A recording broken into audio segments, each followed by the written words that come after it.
পুরুলিয়ার মানুষ এখানে আমি প্রার্থী, এটা ফ্যাক্টর নয়, প্রার্থী হচ্ছেন মোদিজি। 3.5 লাখ ভোটে মোদিজিকে পুরুলিয়ার মানুষ জিতিয়ে আবার দিল্লি এতে লোকসভার সদস্য বানাবে।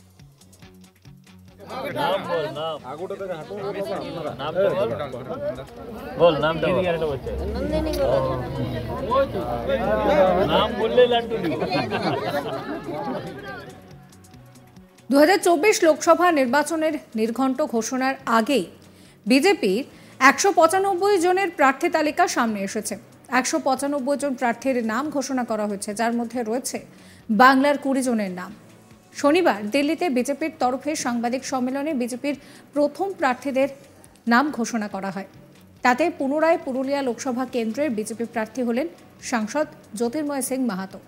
গত লোকসভা নির্বাচনে তিনি বিপুল ভোটে জয়লাভ করেন।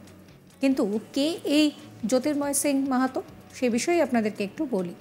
ঝালদা 1 নম্বর ব্লকের পুস্তিক গ্রাম পঞ্চায়েতের পাত্রাটি গ্রামের বাসিন্দা জ্যোতির্ময় বাবুর রাজনীতিতে হাতেখড়ি হয়েছিল ছাত্র সংগঠন অখিল ভারতীয় বিদ্যার্থী পরিষদে। ঝাড়খণ্ডের রাঁচি বিশ্ববিদ্যালয়ের অধীনে কলা বিভাগে স্নাতক জ্যোতির্ময় বাবু সেই রাজ্যে এই ছাত্র সংগঠনের কাজ করেছেন বেশ কয়েক বছর। স্নাতক হওয়ার পরেও পড়শি রাজ্যে ছাত্র সংগঠনের কাজকর্ম দেখতেন। পরে জেলায় ফিরে দলের যুব মোর্চার কাজ দেখতেন। 2016 সালের বিধানসভা নির্বাচনে বাঘমুন্ডি বিধানসভা কেন্দ্রে বিজেপির প্রার্থী হন, জয়লাভও করেন। 1986 সালে নিতান্তই চাষি পরিবারে জন্ম জ্যোতির্ময় বাবুর।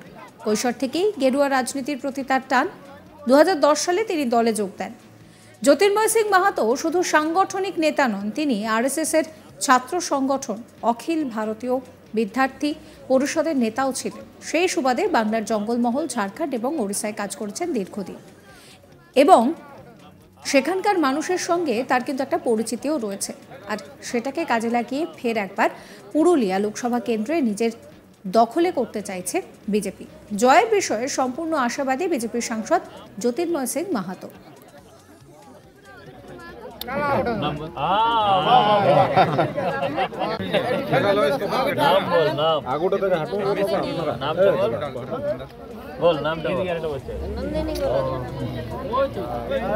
নাম বললে লাড্ডু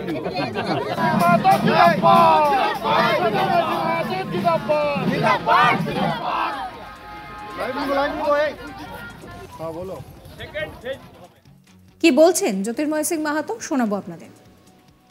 গত 10 বছর ধরে মাননীয় প্রধানমন্ত্রী যেভাবে দেশের সেবা করেছেন, যেভাবে পশ্চিমবাংলার মানুষের সেবা করেছেন, যেভাবে পুরুলিয়ার মানুষের সেবা করেছেন, আমরা গতবারে 2 লাখের উপরে ভোটে জিতেছিলাম। এইবারে আমাদের মূল টার্গেট হচ্ছে, সেটা হচ্ছে মোদিজিকে 400 আসন নিয়ে আবার পুনরায় প্রধানমন্ত্রী করা। পুরুলিয়ার মানুষ এখানে আমি প্রার্থী, এটা ফ্যাক্টর নয়, প্রার্থী হচ্ছেন মোদিজি। 3.5 লাখ ভোটে মোদিজিকে পুরুলিয়ার মানুষ জিতিয়ে আবার দিল্লি এতে লোকসভার সদস্য বানাবে।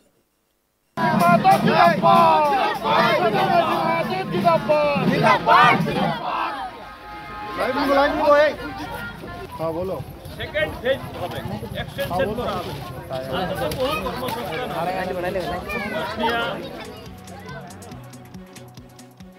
2024 লোকসভা ভোটের নির্ঘণ্ট ঘোষণার আগেই বিজেপির 195 জনের প্রার্থী তালিকা সামনে এসেছে। 195 জনের নাম ঘোষণা করা হয়েছে, যার মধ্যে বাংলার 20 জনের নাম রয়েছে। শনিবার দিল্লিতে বিজেপির তরফে সাংবাদিক সম্মেলনে বিজেপি প্রার্থীদের নামের প্রথম তালিকা সেটা প্রকাশ করা হয়েছে। আর তাতেই কিন্তু পুনরায় পুরুলিয়া লোকসভা কেন্দ্রের বিজেপি প্রার্থী হয়েছেন সাংসদ জ্যোতির্ময় সিং মাহাতো।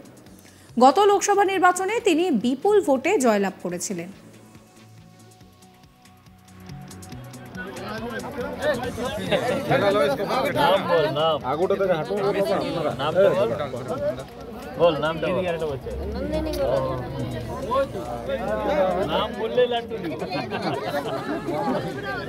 কি বলছেন জ্যোতির্ময় বাবু, শোনাবো আপনাদের। গত 10 বছর ধরে মাননীয় প্রধানমন্ত্রী যেভাবে দেশের সেবা করেছেন, যেভাবে পশ্চিমবাংলার মানুষের সেবা করেছেন, যেভাবে পুরুলিয়ার মানুষের সেবা করেছেন, আমরা গতবারে 2 লাখের উপরে ভোটে জিতেছিলাম। এইবারে আমাদের মূল টার্গেট হচ্ছে, সেটা হচ্ছে মোদিজিকে 400 সাবস্ক্রাইব করবেন আজ তাক বাংলার ইউটিউব চ্যানেলকে, ফলো করবেন হোয়াটসঅ্যাপ চ্যানেলও।